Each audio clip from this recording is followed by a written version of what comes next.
Good morning. It is Tuesday, June 22nd, 10 a.m., and I am jumping on live to chat with you about the renal diabetic diet.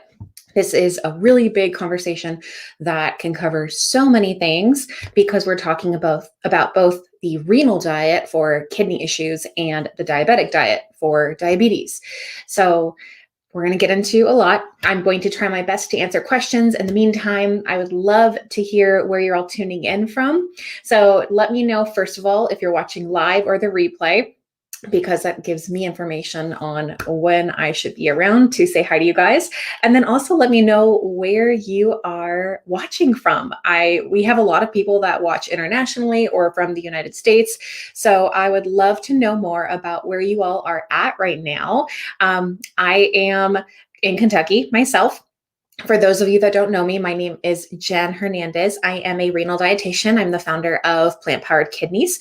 And at Plant-Powered Kidneys, we focus on helping people with kidney issues find their best renal diet to take care of their kidney health, keep their kidneys safe, and prevent or delay the need for dialysis. And we help stages 1 through 5 through transplant all across the board. So it is such an honor to be working with you all. Good morning, everybody. So Sarah from Chicago. Good morning, Dawn. Good to see you back. And CF, good morning. So good to have you all in here. As I mentioned, I'm going to be talking about the renal diabetic diet this morning. And of course, I do have an article. I'll give you guys more details to that. But for right now, we're going to dive right in because I've got a lot to cover. So first of all, as I mentioned, we are focusing on two health situations. We're focusing on both diabetes and in kidney disease. And the primary focus is that's kind of also like a difficult question or a different thing to answer, but really it's kind of which came first. And in most cases, it's going to be diabetes that happens first. It's the top cause of kidney problems. And at Plant-Powered Kidneys, one of the things that we focus on is addressing the primary cause of kidney function. So if diabetes is the issue, that's where we go to first. So we look at things related to the diabetic diet, related to blood sugars. So with the diabetics diet side of things, I don't know how much of you all are familiar with the diabetic diet. And if you have any comments or thoughts about that, feel free to drop them in the comments and we'll do our best to get to them during the live or later on. But with the diabetic diet, there are some things that you really want to focus on when it comes to keeping blood sugars controlled. And even though a lot of things across the internet, across even different practitioners can sound really conflicting, a lot of the guidelines between the renal diet and the diabetic diet actually kind of pair pretty well. The foundation of both recommendations align, and they're just certain things that you want to look at when you are merging these two types of diets together. So first of all, kidney disease, we're talking about any stage of kidney disease, through dialysis, through transplant. It really can vary. And that's where a lot of variation is going to come into play. You guys know we've talked about low protein diet. We've talked about low phosphorus diet, low potassium diet. These are all variations of a renal diet that some people may or may not need to follow. There's also a high protein diet, which I know doesn't get as much attention, but this is something that's encouraged for people on dialysis, that they need to have more protein. So depending on where your kidney situation is at, that's going to be a big factor into what you're focusing on for your diet overall. Now, on the diabetes side, in the diabetic diet, we are looking primarily at blood sugar control, but it's really, really important to pay attention to what type of diabetes you have. There's type 1 and type 2. Type 1 is essentially the body isn't making insulin. So insulin is the hormone, it's the factor that brings the sugar in from the body into the cell so the cell can use it for energy. That's what is supposed to be happening. With type 1, the body isn't making insulin. So type 1 is usually diagnosed at a very early stage. Some people consider it like juvenile diabetes, early onset diabetes. There's a lot of different terms and names for it, but Type 1 means there's no insulin available. And in type 1, this is where an insulin pump is often recommended, or just insulin dosing is recommended because the body isn't making that insulin that gets the sugar into the cell where it should be for energy. That's type 1. Type 2 is where the body isn't recognizing insulin. It's not identifying that the insulin is there to help.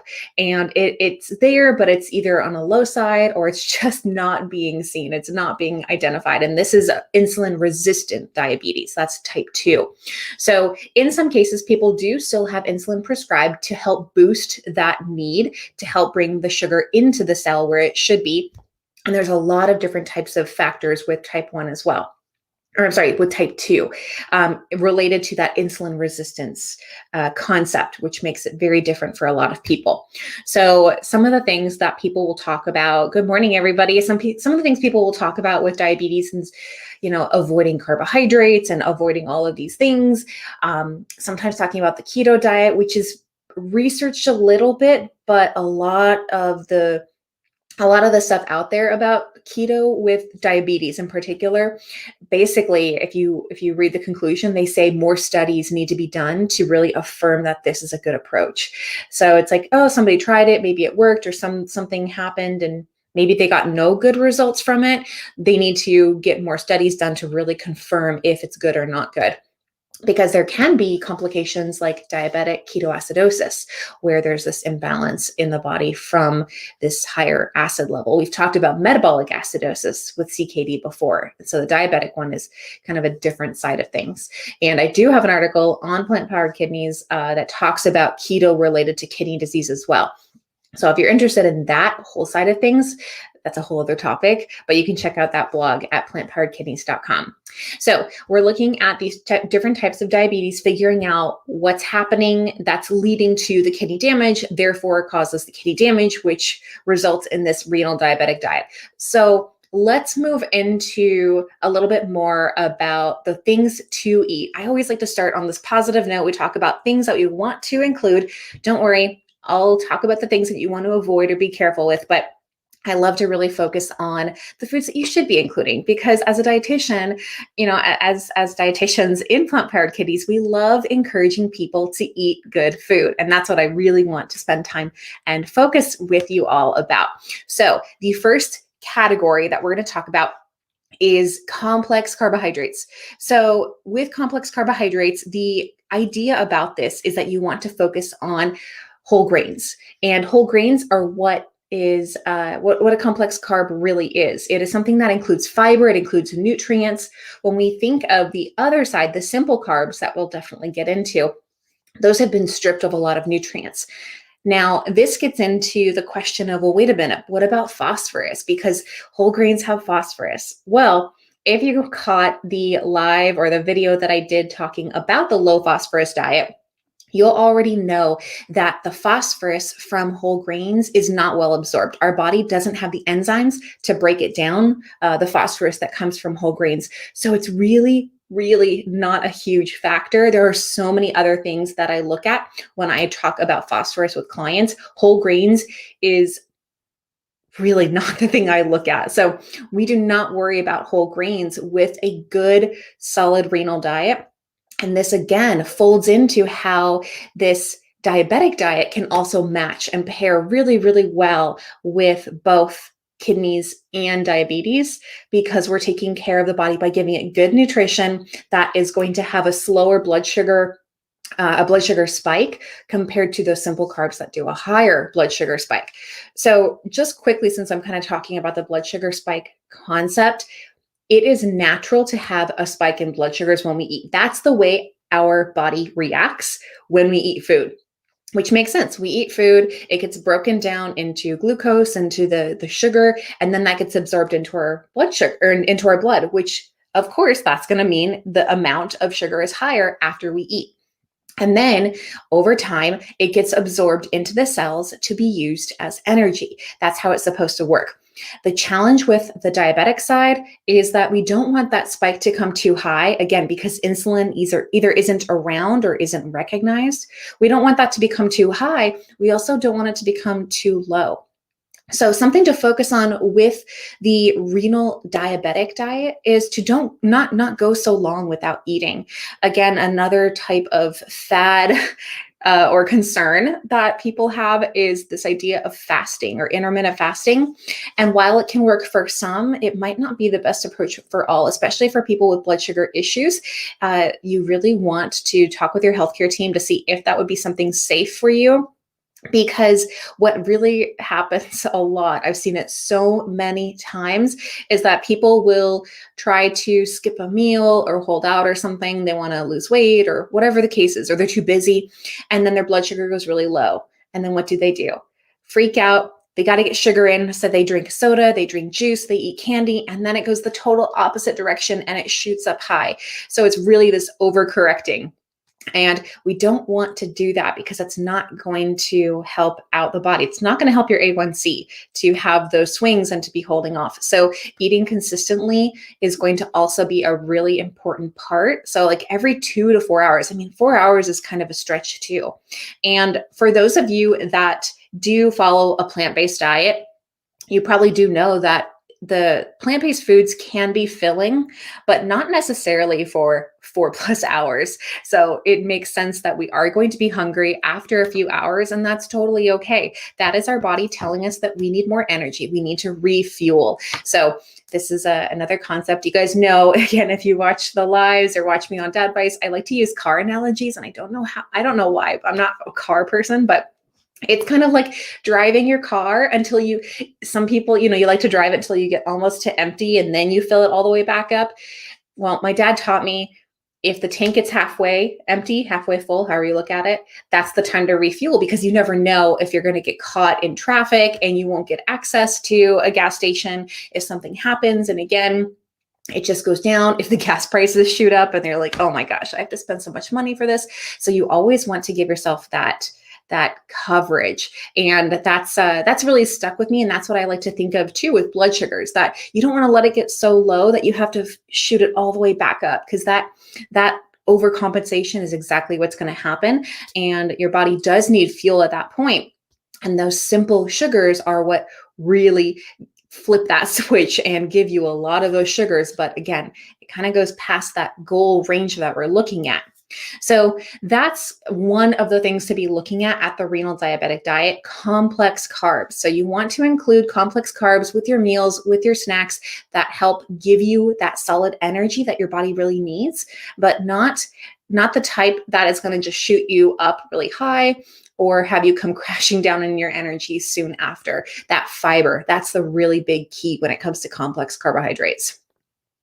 So the next group, or the next focus we're going to be talking about, is the lean and plant proteins. And this is where it also gets into very individualized cases.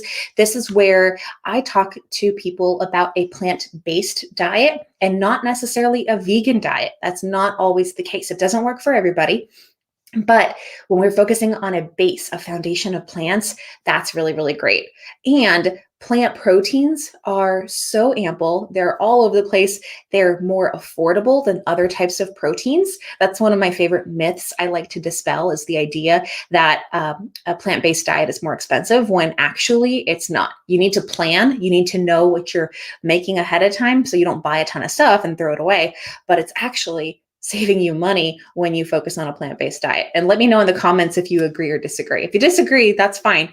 I'd love to kind of hear more about that, but I have a feeling a lot of you will see, these beans compared to chicken or steak, so much cheaper. And again, with the phosphorus in these plant proteins, not readily absorbed. So this is not a concern with phosphorus with this renal diabetic diet.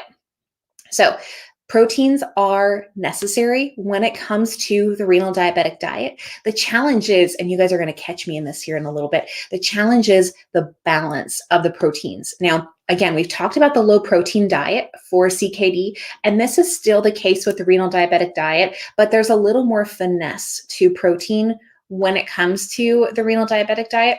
And there have been studies that do show that people specifically with diabetes-related CKD, early stages, do have benefits when they keep their protein under 0.8 grams per kilogram. That's the standard. 0.8 grams per kilogram is like the standard guideline. So they're saying just underneath that, there are some benefits that are seen, including stability of GFR and a reduction in the BUN and creatinine levels. So that can be really, really good news. But the important thing that you really want to pay attention to, and you guys know I stress this all the time, you don't have to work with us at Plant Powered Kidneys, but you should work with a dietitian, because going at these restrictions alone can open you up to a lot of risks of malnutrition and deficiencies that can cause other problems.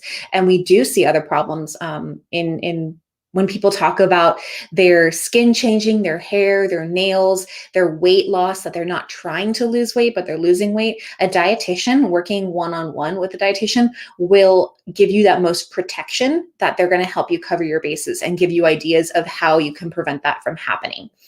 So that's something I would definitely recommend. So protein, we're going to talk about again in a little bit here, but the lean and the plant proteins are a great way to get some protein into your diet that will also help with blood sugar control. Okay, let me check here on the comments. So Donna's asking about how many carbs per day. Now that is a huge variation, and it's going to be based on the individual. In general, carbohydrates are about 45 to 65% of your daily calorie needs. So, and for the conversion, a gram of carbohydrates provides 4 calories. So there's some math involved, but a dietitian will do these calculations for you and give you that range. I can't give you a range of carbohydrates because I don't know the situation. That is a personalized nutrition prescription that I would not be able to give. So 45 to 65% is the general guidelines. Some people are better in that lower range. Some people are better in the higher range. It all depends on the individual. So next we have healthy fats. This is another component of the renal diabetic diet that you do want to incorporate. And this is another one of those topics that gets a lot of heat on the renal side of things. You know, there's a lot of people who promote the no oil plant-based diet, which is very, very restrictive and puts a big potential risk for malnutrition in these cases. I personally do not promote this. There's no evidence to say, there's no solid evidence to say that this is really good across the board. And there's a difference between evidence that has looked at groups of people and case studies that has looked at a person and found that something worked for them. Very, very different. And as dietitians, we promote evidence-based research. So I promote healthy fats. This is a great way to get enough calories in to take care of your body, give it the energy it needs to be strong and well and healthy, with still protecting your blood sugars, protecting your kidney function. So these healthy fats are basically your monounsaturated fats, your polyunsaturated fats. We're looking at omega-6s, omega-3s. Some examples of these healthy fats include olive oil, avocado oil, which is my favorite type of cooking oil. I love olive oil for like dressings and less heat because it has a lower smoke point, meaning it burns more easily. Avocado, higher smoke point, so it can handle things like stir fries and in the oven, things like that. I love sesame oil in stir fries. Just a little bit adds a ton of flavor, which is not something that you typically see in oils. They provide some flavor, but not a ton. Sesame oil, a ton of flavor. So it's really, really fantastic. And a little goes a long way there. So those are some examples of these unsaturated fats that are good for you. Some other examples, polyunsaturated fats are really amazing, and you can get those from walnuts, walnut oil, flaxseed oil, sunflower oil, all great sources to give you these heart-healthy fats that are promoting cardiovascular health, which is another really big concern when it comes to the renal diabetic diet and really just kidney issues in general, because cardiovascular problems are the top cause of mortality for people with kidney issues. It's not necessarily the kidney disease, it's the heart having to go through so much work in taking care of blood pressure with things like potassium, a lot of factors there. So eating a heart healthy diet also folds into these things that we're looking at when it comes to the renal diabetic diet. So let's see. Avocado and avocado oil.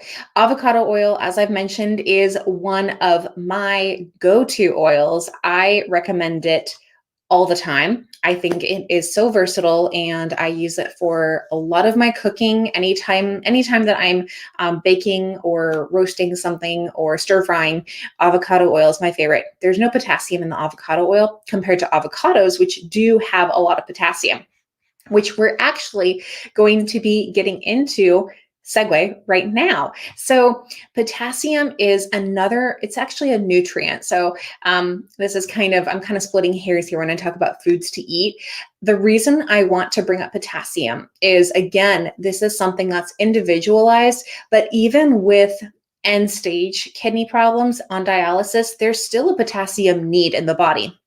So in general, it could be anywhere from 3 to over 4,000 milligrams a day. In later stages, it could be 2,000. So it really depends on your own situation, but potassium is also very important for heart health, very important for blood pressure, very important for muscles. And if we get too much or too little, that's where problems can happen. So I would really encourage you to be aware of potassium. And this is, again, something that you're going to learn about from your own dietitian, from your doctor, who's going to tell you what guidelines you should be following when it comes to a renal diabetic diet, because not everybody should be on a low potassium diet. If there's concerns with that, start with the low potassium foods and focus on all the fruits and vegetables that you can include there, and then look into adding high potassium foods that you really, really enjoy, because we should be eating food that we enjoy and that we know is nourishing us, because that's a really big part of food.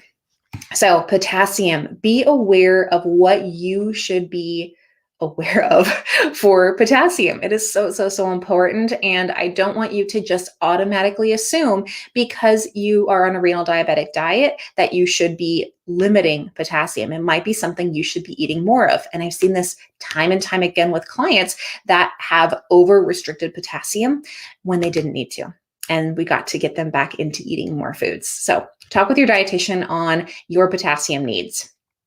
Now we are going to get into the limitations, the foods to limit on a renal diabetic diet. And these are also going to be some categories and different types of foods, but these are the things I really want you to be aware of and kind of do your own inventory, your own auditing for your kitchen to see, or just your daily diet, to see if this is something that's coming up too much.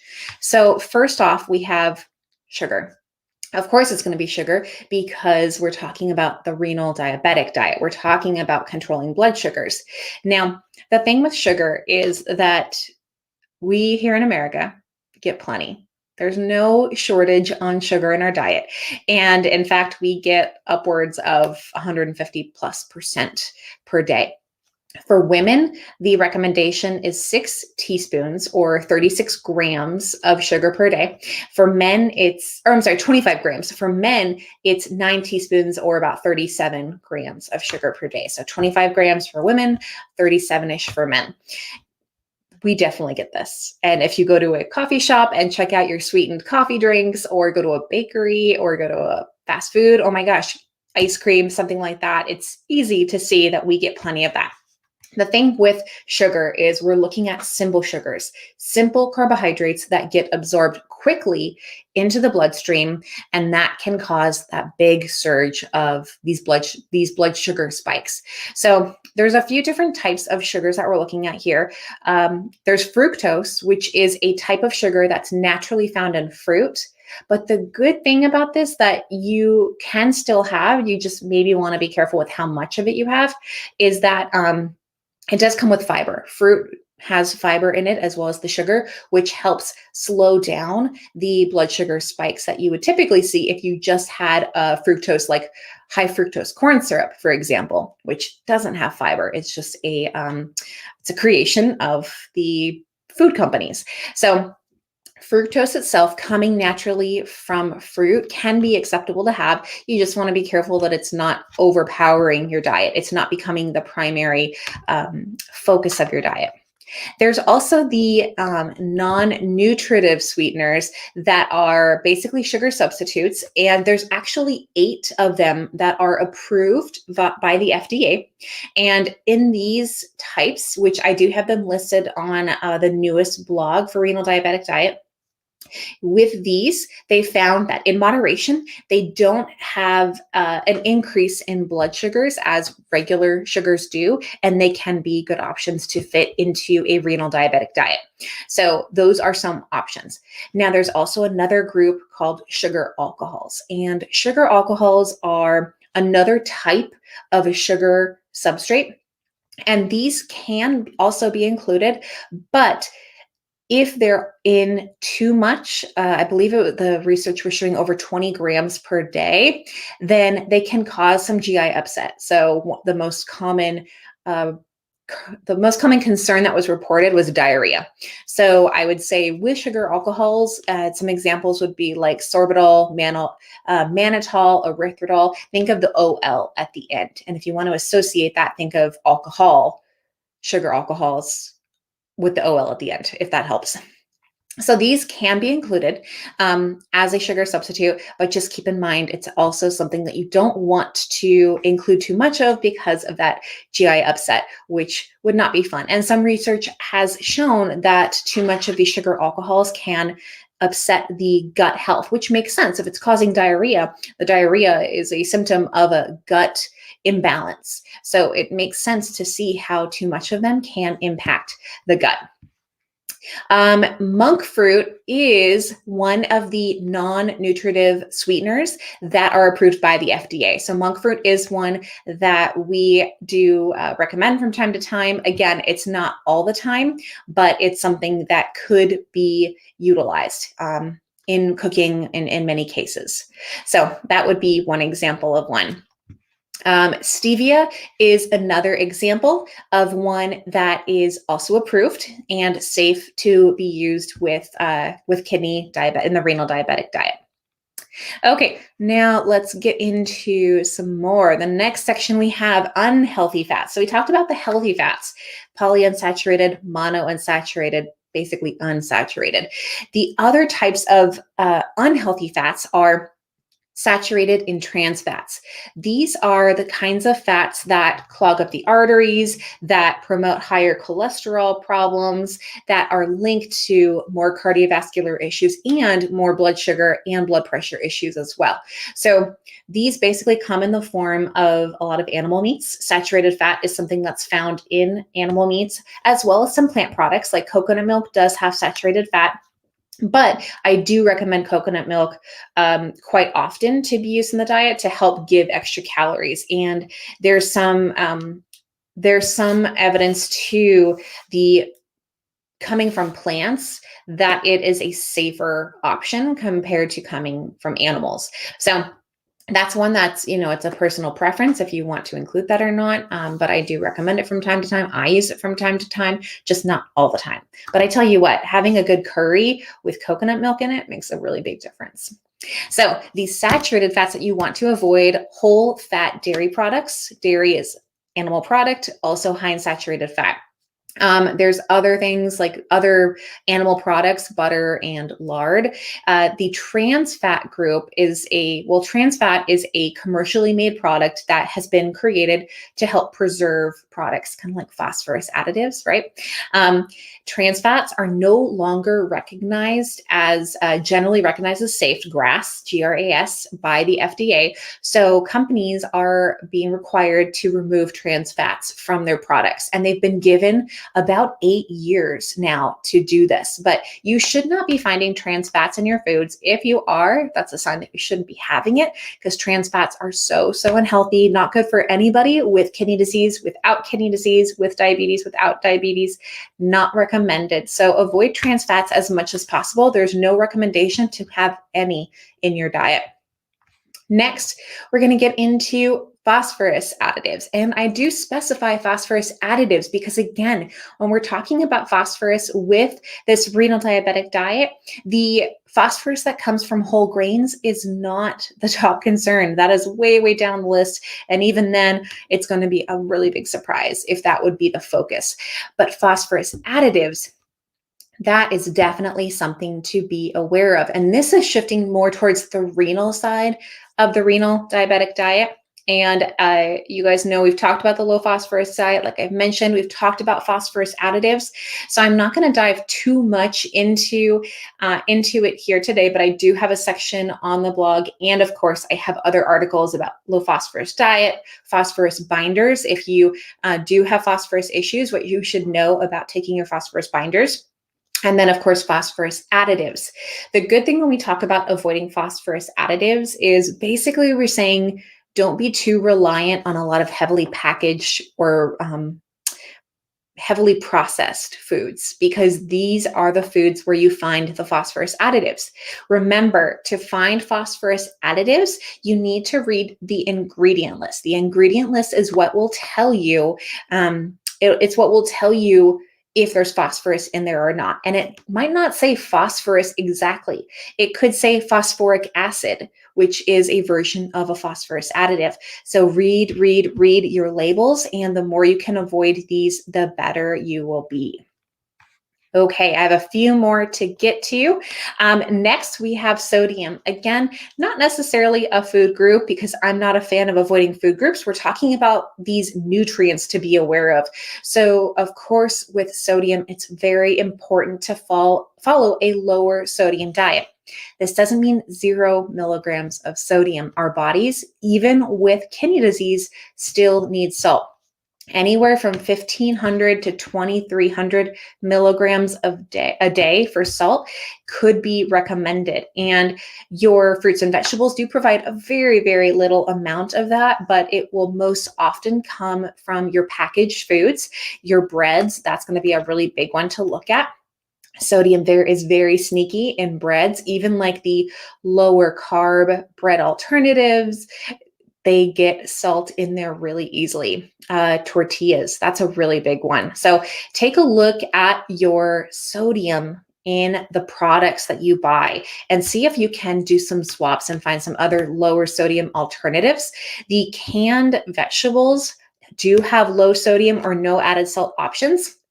The one that I'm a little bit more forgiving on when we talk about getting rid of sodium in different areas, canned beans or just beans in general, beans need some salt. They don't need as much salt as many put in there, but they do need some salt. So, finding a low sodium bean, canned bean, would be a great lean protein, plant protein that's still sodium controlled. So be really careful with your sodium because this is something that can easily trigger problems with your blood pressure and then cause stress, which can also lead to abnormal blood sugar problems. Our body uses blood sugars, blood glucose, to respond to stress. And if we're in a stressful environment, if our body feels stressed, it's going to be pumping out sugar because it thinks we are getting ready to fight. We're in this fight or flight, if you guys have heard that before. Okay, finally, I mentioned this in the beginning, but I'm also going to mention it again, protein. So I had this on the list twice, right? I had it on things to include and things to limit. So in the inclusion part, I talked about lean and plant proteins. On this side, we're talking about being careful with protein in general, again, specifying that a renal diabetic diet shouldn't be a high protein diet unless otherwise instructed by your own healthcare team. But in many cases, you'll want to look at being careful with a lot of animal proteins because those are the highest types of protein sources. They, for the smallest amount, will provide you a ton of protein. I mean, just chicken the size of my palm, that's over 20 grams of protein. That could be more than a half a day, or maybe even a full day, depending on the person, their whole protein for the entire day. And we're not including the grains that they're eating, even the plants that they're eating that do provide protein. So animal protein is something to be really cautious about, and understand that portions go a long way and a little adds up really, really quickly. So it might be something that you need to limit or avoid depending on your CKD, your diabetic situation. Okay, let me take a look at the comments again. And so Jeffrey's saying, I'm trying to figure out how to limit protein and keep carbs down to usable levels. That's a good thing to point out. It can be a really tough balance. What I have found is that people tend to restrict too much on carbohydrates because they're scared of them. And it makes sense. In a diabetic diet, there's a lot of this fear that I've seen of carbohydrates, thinking low must be better. From my perspective as a renal dietitian, the protein is the number one focus with figuring out what you should be doing there. And then the secondary is carbohydrates. And then fat, this is, again, there's 3 macronutrients that we're supposed to be eating. If protein is limited, if carbohydrates are potentially limited, how are we also saying no oils? That's my argument for the oil-free diet is, you're eliminating all your macronutrients. How are you getting your energy? That's where all this excessive weight loss comes into play. So Jeffrey, I would really recommend talking with a dietitian. Hopefully you all have a resource to connect and work with a dietitian. We're hoping to be able to take new clients later this summer. I'm fingers crossed, hoping things that we can get the ball rolling again and take on some new clients if you're interested in working with us. Otherwise, the National Kidney Foundation has a dietitian directory that you can go search by the states in the United States to find a dietitian that helps people with kidney issues. Another opportunity would be asking your doctor for a referral to a dietitian who specializes in diabetes. That is another area that can be focused on, and they will be looking at that as well as your kidney health. And I do provide resources for other dietitians that maybe aren't as well versed in the kidney side of things, that I do consultations for them. So if you work with a dietitian that will help you with your diabetes, I'm more than happy to be a resource for your dietitian. You just share my information with them, let them know plantpoweredkidneys.com, and they can connect with me as well as a dietitian. And I do peer review and support there as well, because everybody deserves to have a dietitian that is really focused on understanding what is good for you. So hopefully you all can get that. And then Dawn had a great comment. So many products have phosphorus added. Dawn, you are so right. It is absolutely insane. And that's another warning I would have about, label checking, label reading. When you find something that works, don't assume it's always going to be the case. So every now and then when you're just repurchasing something, spot check, read the label, make sure it's still the same, because they can change their product without any notification. You don't get a newsletter about it. They just change the product and they add this additive in, and we don't know. So every now and then just spot check and make sure it's still a good option for you that doesn't have phosphorus additives. The additives are one of my more hard no's. I'm pretty flexible on some other things, but I don't recommend phosphorus additives for anybody. Even people with transplant who actually need more phosphorus in the diet, phosphorus additives are not the way to go. That's like when we talked about people with diabetes drinking a soda when they have a low blood sugar. Well, yeah, it's simple sugars. It's not the right solution. So that's kind of where I like to go when we talk about that. Okay, so let me see. So we have a question about sodium and potassium levels. 1,500 milligrams could be a good level for your sodium. As I mentioned, 15 to 2,300 for sodium. Usually 1,500 is the more restricted side of that range, so it might not be necessary. When it comes to potassium, the potassium level, or the intake for potassium, can be anywhere from 2,000 milligrams to over 4,700 milligrams, 4,700 milligrams, depending on your situation. My first step recommendation for you is to be tracking what you're eating now. I do recommend Chronometer. That is an app that you can download on your phone, and it's a food tracker. And basically spend some time logging your food to get an idea of how much you're currently eating. Because if you're only eating 2,000 milligrams of potassium anyway, there might not be a need to restrict potassium because you're already restricting potassium. And that's one of the most common problems I found with clients when we start doing food tracking, that they're already eating a very, very little amount. And then we have to talk about increasing and eating more potassium, which is something that you would want to do under a dietitian's care, with your doctor also aware and helping you track your potassium levels as well. Let's see. Okay, another really quick question, and then I've got to get going. Got a busy day, busy week. So Angelica's asking about a plant-based omega-3. There is a brand, and I believe I have it in my full script dispensary. For those that are in the US, I have a dispensary with some recommended products. Many that I do, actually all of them that I do recommend to clients in different cases. But this is, let me see, it is by Nordic Naturals. I'm looking it up. It's by Nordic Naturals, and it's the algae omega, and it looks like right now it's back ordered. But if you're in the United States and you want to get supplements, my full script dispensary does offer a 15% discount on orders, and full script also does bonus discounts every now and then too. So you can learn more about that on the website at Plant Powered Kidneys. And otherwise, you can go check out your local drugstore. Just make sure it's third-party verified. They're by really legit people. Be careful buying on Amazon. It's Prime Day, but be careful when you buy any kind of supplement on Amazon, because it is, you want to make sure you're buying directly from the company and not from a third-party person who could be swapping things out. So be very, very careful with that. I do also have some more about supplements on the Renal Diabetic Diet article. So you can go to, let me see, let me get it here. Okay, you can go to plantpoweredkidneys.com/renal-diabetic-diet and learn more about what we've covered today. I do have some charts and some graphics there that you can take a look at for things that are recommended. I also have a sample menu and a discussion about supplements in the article as well. So here's the detail of how to get there, and I will be answering your questions there at the very bottom of the article. I always leave a space for discussion. You can please post your questions at the bottom of the blog there, and I personally will review them and provide responses for you.